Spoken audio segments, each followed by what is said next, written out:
तो मजा तब है ना जब प्रेम हो, और जिनके संग प्रेम हो उनके संग रहने में ज्यादा खुशी मिलती है, हाँ या ना? जिनके संग प्रेम ना हो उनके संग रहने का मन नहीं करता। तो भगवान की कथा इसलिए सुनो क्योंकि भगवान से क्या होना है हमें? प्रेम। तो दूसरी भक्ति है कथा को प्रेम से सुनना। अब तीसरी भक्ति समझते हैं, गुरु पद पंकज सेवा, तीसरी भक्ति अमान। सेवा करना कौन सी भक्ति है? जोर से। तीसरी भक्ति कौन सी? सेवा। आप में से कितने लोग अपने माँ बाप की सेवा करते हैं? आप में से कितने बच्चे अपने माँ बाप की सेवा करते हैं? आप में से कितनी पत्नियां अपने पति के और अपनी सासू माँ के पांव दबाती हैं? आप में से कितनी स्त्रियां अपने सासू माँ की और ससुर जी की सेवा करती हैं? पिता मानकर ससुर की और माँ मानकर सास की। कितनी बहुएं सास ससुर की सेवा करती हैं? उठाओ हाथ। मैया आप नहीं करती हो सेवा अपनी सास की? मैया आप सेवा नहीं करती हो अपनी सास की? हाँ, तो हाथ क्यों नहीं उठा रही हो? नहीं करती हो आप? तभी तो हम देखे हाथ उठाने वाले कम है। सेवा नहीं होती क्या? कितनी बहुएं अपने सास ससुर की सेवा करती हैं? हाथ उठा के कंफर्म कराओ। जो करती हो वही उठाना, झूठ ही ना उठा लेना। मैया आप करती हो लाल साड़ी वाली? हाँ, सेवा करती हो। सास कहाँ आपकी? लाई नहीं? क्यों नहीं लाई? पूछ लेते हम। सेवा करना, बूढ़ी सास की सेवा करना, घर से निकाल मत देना। जो बच्चे अपने माँ बाप को घर से निकाल देते हैं, ऐसी वृद्ध माताएं गौरी गोपाल आश्रम में 273 वृद्ध माताएं हैं, उनमें अधिकांश माताएं छत्तीसगढ़ की हैं। गौरी गोपाल आश्रम में 273 वृद्ध माएं हैं। वो माएं जिनके बेटे घर से निकाल देते हैं, उनमें बहुत सारी माताएं हमारे छत्तीसगढ़ से भी वृद्ध माताएं हैं। यदि आप सब अपनी अपनी वृद्ध माओं की सेवा करें तो वृद्धाश्रम बनाने की क्या जरूरत है?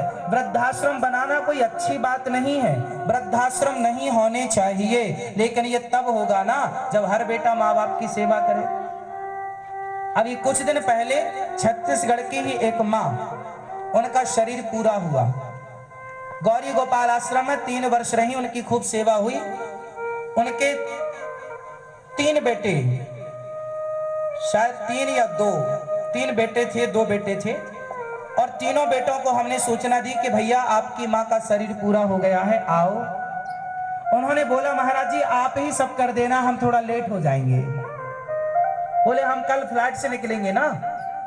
देखो माँ मर गई है, ये नहीं कि तुरंत गाड़ी से निकल जा, जबकि बेटा बहुत बड़े पद पर थे और अच्छे पैसे वाले थे, पर बेटा फ्लाइट के बिना पांव कहां रखे। जब तक वो आए तब तक तो फिर उन्होंने बोल ही दिया था कि आप ही कर लेना, तो फिर हमने उनका कंधा और उनकी अंतिम क्रिया सब कुछ हुई। बाद में जब बेटे आए तो माँ जिस बेड पर सोती थी उसमें जो सामान था, माँ का झोला, मैंने कहा ये ले जाओ अपने घर, माँ ने कुछ यादों के तौर पर तुम्हारे लिए कुछ छोड़ा है। मैंने बच्चों से कहा कि बताओ तुमने कौन सी दौलत पाली? तुम्हारी सगी माँ, वो माँ जिसने तुम्हें उंगली पकड़कर चलना सिखाया, गोद में झूला झुलाया, मालिश की, वो माँ मर गई और तुम समय से उसके मरे हुए माँ का मुंह देखने भी ना आ सके। कैसे अभागी बेटा हो तुम। क्या करोगे दौलत का? अब किसके लिए जोड़ रहे हो? इंसानियत तो तुम्हारी मर ही गई। जिस माँ के तुम ना हो सके, जिसने तुम्हें जन्म दिया, अब तुम किसके होके रहोगे? उसने बोला महाराज जी मैं सूतक कितने दिनों का रखूं? मैंने कहा जब तक तेरी सांस चलेगी तब तक तेरे घर में सूतक ही रहेगा। अब तेरा सूतक कभी ना साफ होगा, क्योंकि जिसकी माँ, बेचारी माँ रोया करती थी। जब माँ से हम पूछा करते थे माँ बेटे कैसे, कभी फोन आया, फोन तक नहीं लगाते बच्चे। जो बच्चे सेवा नहीं करते, माँ को छोड़ देते हैं, कहते हैं मर गई हमारी माँ, जिंदा है जबकि, ऐसी माँओं की सेवा गौरी गोपाल आश्रम में होती है और ये दास करता है। मैंने उनसे पूछा कि अब तुम जब भगवान के द्वार पर जाओगे, पूछेंगे भगवान, क्या उत्तर दोगे कि क्यों नहीं सेवा करी अपनी माँ की? इसलिए आप सबसे मैं हाथ जोड़ के कहूं, अपनी अपनी माँ का ख्याल रखिएगा, क्योंकि हम जो कर रहे हैं वो अपने लिए ही कर रहे हैं। कल वही हमारे साथ होगा जो हमने किया है माँ के साथ या पिता के साथ। इसलिए गौरी गोपाल आश्रम में आकर कभी उन माँओं को देखना, उन माँओं से आशीर्वाद लेना, और आप भी उन माँओं का सहयोगी बनकर, माँओं की बेटे बेटी बनकर सेवा करें।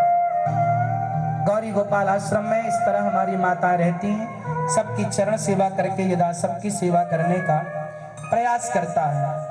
ये हमारी माँ गौरी गोपाल आश्रम में रहने वाली माँ। आप लोगों से बस इतनी प्रार्थना है कि आपका बेटा, आप ऐसे बेटे बनना कि माँ कहे देखो ये माँ है, ये गौरी गोपाल आश्रम में ये जो माँ है ना, ये हमारी माँ, ये देखिए ये छत्तीसगढ़ की माँ है, और इनके बेटे ना बहुत बढ़िया पद पर थे। कुछ दिन पहले ही इनका शरीर पूरा हुआ, पर बेटा समय से नहीं आ पाया। कोई बात नहीं, आपसे बस हाथ जोड़ के विनती है, सेवा कीजिएगा अपनी अपनी माँओं की, और घर से मत निकालिएगा। तो भक्ति क्या है? सेवा। तीसरी भक्ति है सेवा। इसलिए ये दास अनिरुद्ध सेवा करता है माँओं की। अन्य क्षेत्र गौरी गोपाल आश्रम में कैसा अन्य क्षेत्र चलता है, कोई भी आ जाए सबको पेट भर भोजन मिलता है, क्योंकि सेवा ही भक्ति है, इसलिए दास करता है। भगवान कहाँ मिलेंगे आपको? जिसे अपनी माँ में भगवान ना दिखे, जिसे अपने पिता में भगवान ना दिखे, जिसे दीन दुखी जरूरतमंद में भगवान ना दिखे, उसे पत्थर में भगवान क्या दिखेंगे भाई? उसे पत्थर में भगवान क्या दिखेंगे? इसलिए पहले दीन दुखियों में भगवान को देखो, अपनी माँ में भगवान को देखो। तो तीसरी भक्ति क्या है? सेवा। गुरु पद पंकज सेवा, तीसरी भगति अमान, चौथी भगति मम गुण गण करहि तब कपट तजी गान। भगवान के गुणों का गान करना ये चौथी भक्ति है। जहां बैठो वहां भगवान की बातें करो, भगवान की अच्छी चर्चा करो। आप लोग बैठकर दिन भर किसी की निंदा चुगली बुराई, क्या फायदा इससे?